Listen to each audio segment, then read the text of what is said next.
Welcome back to Decode the Plot, where we break stories wide open moment by moment. Today, we are diving into a court of thorns and roses, a world where fae rule with deadly power, mortals struggle for survival, and one girl's arrow rewrites the fate of kingdoms. This is not just a recap. This is the full journey. So sit tight, because we're about to step into Prythian. In the dead chill of winter, deep inside a silent, snow-drowned forest, a 19-year-old girl named Feyre stalks through the trees with a bow in hand.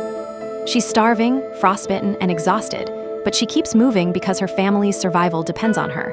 Her father is crippled, her sisters refuse to work, and Feyre is the only one keeping them alive. As she walks deeper, she spots a massive deer, her chance to feed her family for days. But the problem is something else has spotted it too. A colossal wolf, unnaturally large, too graceful, too focused. Feyre remembers the rumors. Some fae take animal form and cross the wall. If this is a fae, killing it could mean her death. But if she doesn't kill the wolf, her family will starve. She draws an ash arrow, deadly to fae, and shoots. The wolf collapses instantly. Feyre butchers the deer, skins the wolf, and drags everything home, already calculating how much coin she can get for the pelt. When she gets home, the air is thick with tension. Her father, once wealthy, sits uselessly by the fire, his leg shattered by old debts. Nesta, cold and resentful, pretends she's too good for poverty. Elaine, gentle but passive, avoids conflict. Feyre cooks the meat and gives them food, but no one truly thanks her. She's used to it. She's the provider, the forgotten warrior of her own household. Night falls and everything changes. Their cottage door explodes open with a thunderous crash. A beast, towering, furred, masked, enraged, storms inside, roaring that a human murdered one of his kind. Feyre realizes instantly, the wolf she killed was a fairy. The beast throws accusations at her family, demanding to know who fired the ash arrow. Feyre steps forward bravely, admitting it was her.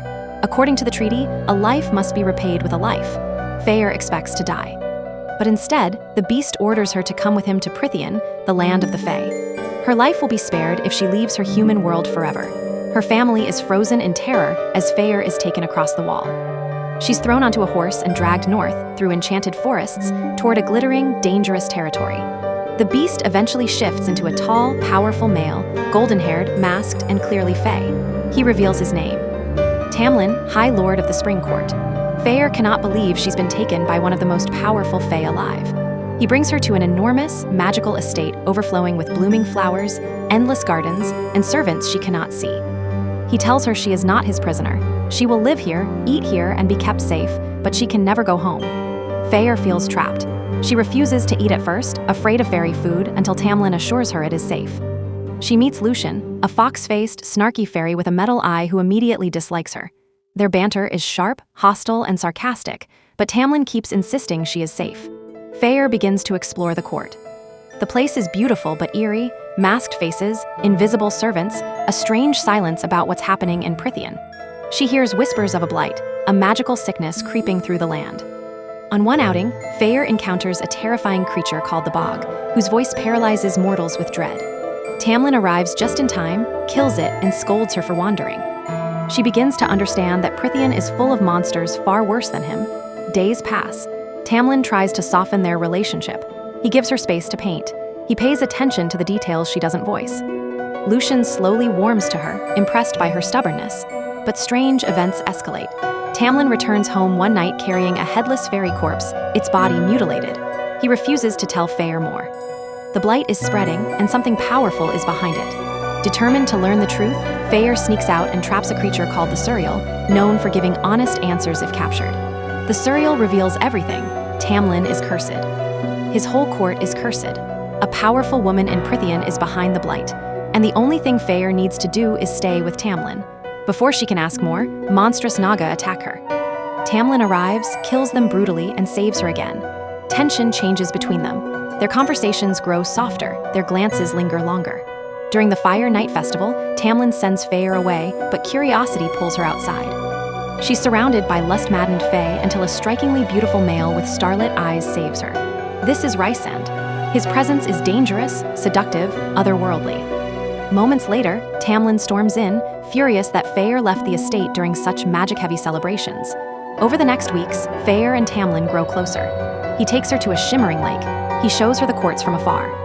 They flirt, argue, and slowly fall for each other.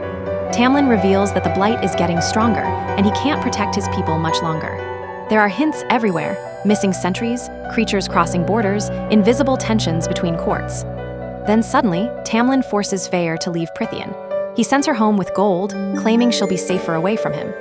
Feyre returns to her family, shocked to discover that Tamlin secretly provided for them, giving them money and comfort.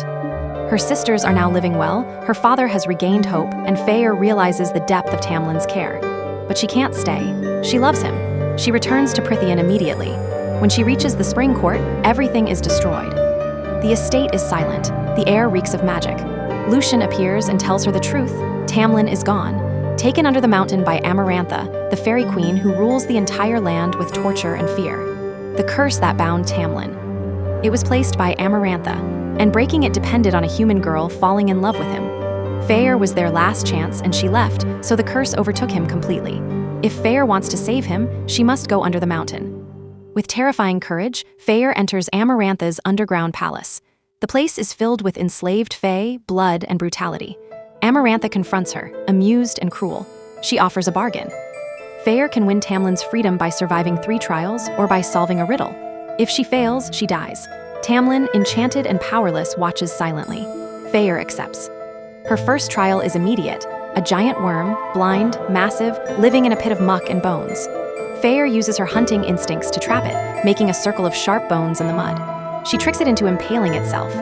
The court is stunned. No human was meant to survive, but she is severely injured, poisoned, and nearly dies. Rhysand, always watching, visits her. He offers to heal her in exchange for a bargain, 2 weeks every month in his night court. Desperate, Feyre agrees. He heals her and marks their deal with swirling tattoos. The second trial is worse. Feyre is sealed in a chamber with a wall of spinning symbols and 3 levers. She must choose the correct one before the ceiling of spikes crushes her. But the problem is unbearable. Feyre cannot read. As panic takes over and time runs out, Rhysand telepathically guides her to the right answer. She survives again. Between trials, Rhysand parades her around as his pet, painting her body with dark ink to antagonize Amarantha and protect Feyre from further torture. Feyre begins to see layers in Rhysand. Cruelty mixed with rebellion, arrogance hiding something far deeper. The final trial is the cruelest. Feyre is given a dagger and forced to kill 3 hooded fairies kneeling in a row. The first 2 are strangers. But when she reaches the third, she senses Tamlin beneath the hood. The curse binds him so he cannot speak or react. Feyre realizes the only way to free him is to finish the trial. Shaking, crying, she plunges the dagger into his heart. And in that moment, she solves Amarantha's riddle. The answer was love. The curse breaks. Power rushes through Tamlin, only for Amarantha to attack Feyre in a rage and kill her. As Feyre dies, Tamlin screams, but another presence steps forward: Rhysand. He kills Amarantha. Then the 7 High Lords gather around Feyre's body. One by one, they each give her a piece of their magic, resurrecting her as a High Fae. Feyre awakens with a new immortal body, powerful senses, and heavy trauma. Tamlin takes her back to the spring court, grateful she saved him.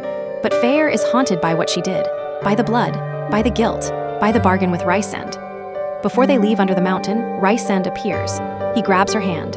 His eyes widen in shock, as if something inside him just snapped into place. A bond neither of them understands flares for a moment. Then he disappears into darkness. Feyre returns to the spring court with Tamlin, but she senses her future is no longer simple. A new power lives inside her. A new connection exists beyond her control. And the story of Feyre has only just begun. If you want Book 2, A Court of Mist and Fury, the fan favorite and the most explosive part of the series, let me know. Until then, this is Decode the Plot. Thanks for watching.